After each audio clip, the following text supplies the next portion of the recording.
আসসালামু আলাইকুম। একটি ল্যাপটপে কিভাবে ড্রাইভার দিবেন সেটা আজকে দেখাবো। কিভাবে একটি ল্যাপটপে ড্রাইভার দিবেন, প্রথমে ল্যাপটপটিতে ওয়াইফাই কানেক্ট করবেন। আমি ওয়াইফাই কানেক্ট করে নিয়েছি।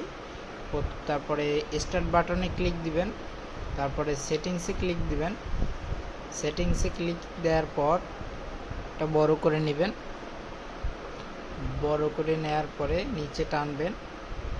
এখানে নিচে ধরেন স্ক্রল করবেন, স্ক্রল করে নিচে দেখবেন লেখা আছে আপডেট সিকিউরিটি, এই যে উইন্ডোজ আপডেট রিকভার ব্যাকআপ, এটা ক্লিক দিবেন।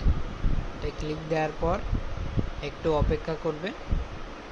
একটু অপেক্ষা করার পর দেখবেন যে এখানে অটোমেটিক ড্রাইভার ডাউনলোড হওয়া শুরু হয়ে গেছে। ওয়াইফাই কানেক্ট দেওয়ার সাথে সাথে আপনার ওয়াইফাই ড্রাইভার কানেক্ট হওয়া শুরু হয়ে যাবে। এই যে দেখেন যত ড্রাইভার আছে এই ল্যাপটপের যে অরিজিনাল যে ড্রাইভারগুলো, এগুলো অটোমেটিক ডাউনলোড হয়ে ইনস্টল হবে।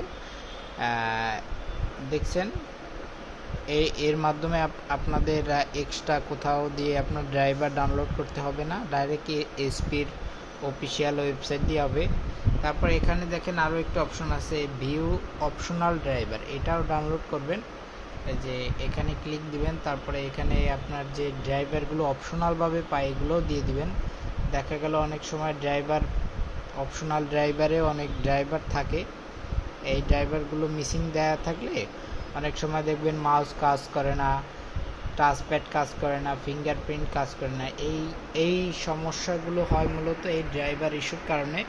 যাদের ড্রাইভার ইস্যু সমস্যা তারা এইভাবে ড্রাইভার আপডেট দিয়ে নিলে কোনো সমস্যা আমার জানা মতে হওয়ার কারণ নাই। তাহলে সবাই আমার ভিডিওটা দেখে যদি কারো উপকার হয়ে থাকে তাহলে অবশ্যই আমাদের ভিডিওটা লাইক করবেন, কমেন্ট করবেন এবং অবশ্যই শেয়ার করবেন। ধন্যবাদ।